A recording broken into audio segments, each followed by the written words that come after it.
Well, and you knew that Disney was not going to sit idly by. With the preemptive strikes they launched on fans to do damage control, you knew that wasn't going to take them long to actually do damage control. But we've never seen Disney do anything like they just did yesterday in an effort to make this show look better.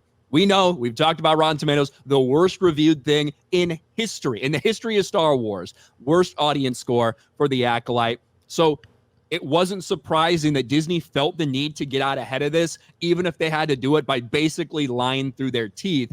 These are now the headlines this morning that a lot of people are reading and assuming, well, I guess, well, Disney, this must be really good for Disney then. The Acolyte delivers most first-day views of any 2024 Disney Plus launch. These are the LeBron James statistics, man. Yes. This is this is the most points ever scored on a third Friday in a month that has 31 days in it. Yes. In a game that's played after 3 p.m. Like shit like that, right? So if you guys are curious about that, LeBron James, for the longest, ESPN would invent things to say that LeBron James set the record for this obscure thing that no one had ever even considered to be a thing, just so they could give you a headline that LeBron James broke a record. That's what they've done for years. Also owned by Disney, by the way. And now this is what they're doing with this. It's they're hoping for people that are just going to react to the headline. Much like the people that hate us, they screenshot our titles of our videos. They don't actually listen to anything that's said and they cry about it. Those are the people that they are targeting with this. They are targeting the people that just want to hit the screenshot and go, oh, well, look, it's the biggest first day launch in the entire 2024 Disney Plus launch, guys. It must be successful. But wait, there's more. Go ahead, Ryan. Yeah, because one thing about what does that mean? This is what they put out. The Acolyte reaches 4.8 million views in one day, the biggest Disney Plus launch of 2024. Well, what does that mean?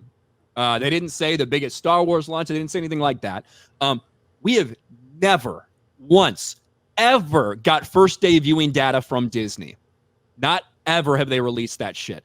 So not only do we have nothing to compare that number to, but think about what's come out so far in 2024. The two most high-profile releases for them have been Echo, which they dumped all in one day and was, from what we can tell, the worst viewed Marvel Disney Plus series in history. And then you have X-Men 97, which didn't even chart. And that's an animated show. I know some people have good feelings about it. I don't think that you should really expect a show like that, an animated show that's geared towards an audience that watched the cartoon when they were a kid. I don't think you should expect that to chart, period. Right. But that's what it's up against. So you're saying that this beat those two. That is the lowest bar I've ever fucking seen. But this number in and of itself is also super fucking deceptive.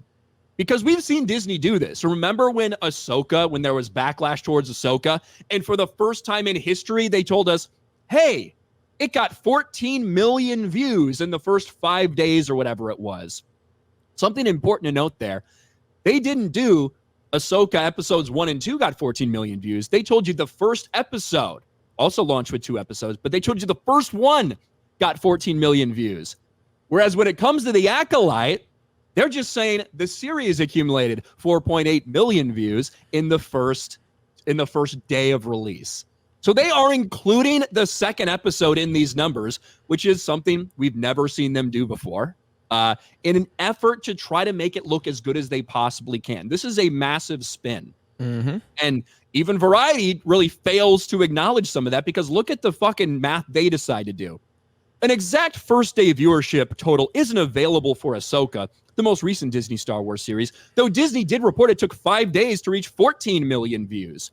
That comes out to an average of 2.8 million viewers per day, 2 million below the launch of The Acolyte. Well, one, when shows come out, they're front-loaded, obviously. A lot of people are going to watch it in the first day or two after the release, and then it's going to tail off. So that's really not a great way to look at it. But if you consider the fact that they added in the second episode, at least it looks like they added in the second episode. They didn't say The Acolyte premiere. They said The Acolyte series tallied 4.8 million views. Well, you'd really have to cut that almost in half, wouldn't you? Exactly. And then 2.4 million wouldn't look as good as your retarded fucking math that you tried to use for Ahsoka. And this is a time and time again things we see when it comes to Disney trying to get ahead of bullshit like this. Do you remember Echo, Jeremy, when they told us that Echo was a smash hit? When everybody came out and said Disney told us that it was #1 on Hulu and Disney Plus. It's a massive hit for Disney. And then reality came out. We got the actual ratings and we found out that it was the worst when you take it all in totality, how it was released, viewership for all these different episodes. It was actually the worst, the least watched show in the history of Marvel on Disney Plus. Like time and time again, they try to do this and it ends up backfiring in their faces. But a lot of low information, retarded people will only see a headline like this and they'll run with it. And that's really their goal. Yeah. And then again, you look back on the history of what we've had with Disney. If something is actually turning the needle. You as the fan, you as a person that's on social media, we can tell if something's turning the needle. Did we have to be told that, that Infinity War was like a massive success, Ryan? Or could you just tell? You could tell. Yeah, you could tell. Everybody was talking about it. Did we need to be told that Solo was a success? Because let's just imagine Solo released on Disney Plus streaming. Well, that would have had headlines just like this because they would have been spinning it because no one went to see Solo, a Star Wars story, which failed and lost money. Solo lost money. So Disney doesn't need to fake this stuff when it's an actual success. They don't need to. When Infinity War, with Iron Man, with Captain America, with Endgame, they don't need to fake any of this stuff because you can tell that people are watching it and reacting to it and having discussions about it and they're excited about it and they're talking about it everywhere. No one is positively talking about the Acolyte anywhere outside of the shills and stuff like that. But like the discussion on social media, fans are not actually out there talking about how much they enjoyed it. Were people talking about The Mandalorian season 1? Yes, they were. You're damn right they were. Were people talking about The Mandalorian season 2 positively? Yes, they were. It was everywhere. Were they talking about season 3 of The Mandalorian in a positive way? No, they weren't. You can tell when something is actually connecting with the audience and when it's not. You can tell by the online discussion that's going on. Mando season 1 and 2, massive response from the audience. Season 3, not so much. So Disney is having to fake this because they don't have any real excitement for this show. They do it all the time to try to spin the narrative. But the reality of it is nobody's talking about Ahsoka anymore. No one was talking about Ahsoka after the first fucking 2 episodes. Did it release 2 episodes? It did. It did 2 episodes initially. And that's the thing. Even if you take it all at face value, and we assume that it's just completely take it on good faith that it's just doing incredible. If that is the case, and I've said multiple times that I actually think this series has a chance to, at least ratings-wise, do Ahsoka numbers maybe a little better, but probably not up to even Book of Boba Fett or something like that. Even if that's all the case, the reaction from the fan base and everybody fucking despising it, like what did we see for this? The viewership will fall off, just like Ahsoka fell off drastically after those first couple episodes and ended up being an embarrassing failure for Star Wars.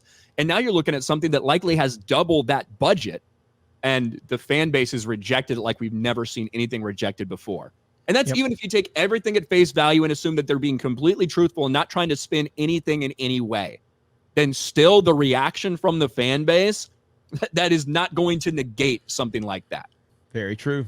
So this is where we are, the spin machine, the spin cycle, and the people that you're sending your little, care packages to, your little shill YouTuber friends and all of that, the people that are obsessed with taking pictures with people from the cast and the crew, they're going to tell you how great this show is.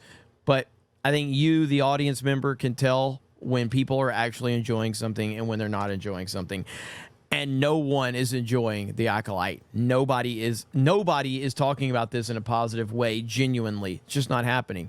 And the shills, the media, the spin machine, they cannot cover that up. As hard as they try, it doesn't matter. You're just putting lipstick on a pig at that point in time. So there you go.